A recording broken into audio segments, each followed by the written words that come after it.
วัสดีค่ะเพื่อนๆพี่ๆน้องๆทุกคนวันนี้จะมาสาธิตการทำคุกกี้เค้กนะคะก่อนอื่นเราก็ต้องใช้คุกกี้2ห่อละ132 กรัมนะคะซื้อมา2ห่อค่ะแล้วก็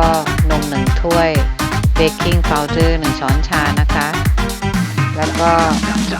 เราจะนำเอาคุกกี้มาแยกออกจากกันค่ะแล้วก็เอาครีมของเขาออกแล้วก็วางพักไว้นะคะเอาออกแบบนี้แหละค่ะเพราะเดี๋ยวเราจะเอาคุกกี้ของเราไปบดนะคะ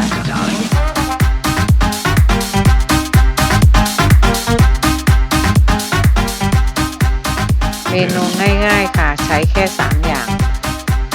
ไม่ใส่ไข่แล้วก็ไม่ใส่แป้งค่ะนี่ค่ะเอาออกแบบนี้แล้วเราก็นำครีมเอาไว้ข้างๆก่อนนะคะ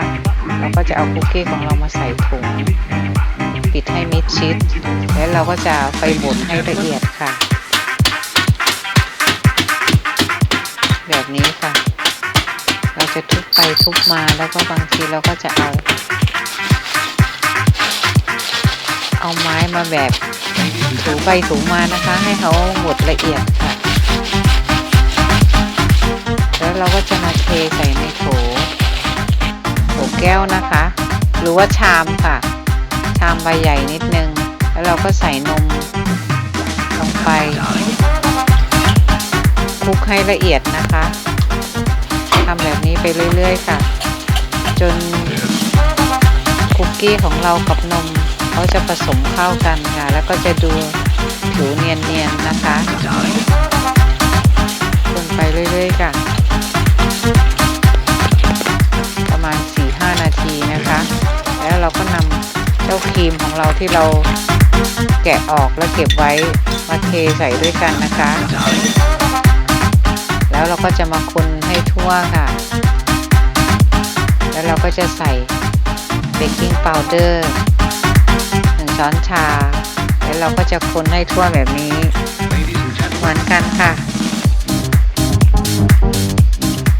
คนไปคนมานะคะจนรู้สึกว่าดีแล้วค่ะผสมกันเรียบร้อย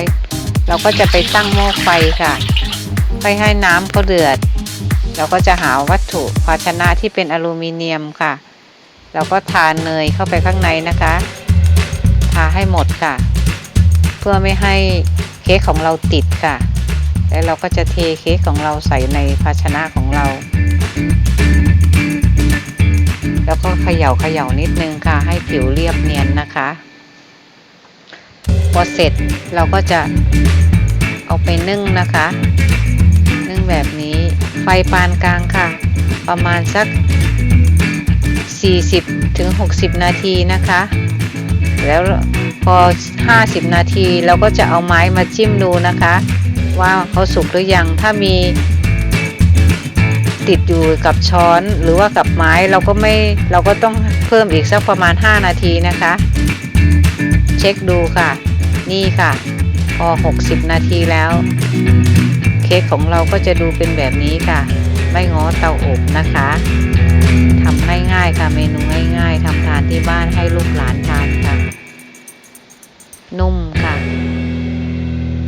เราก็จะมาตัด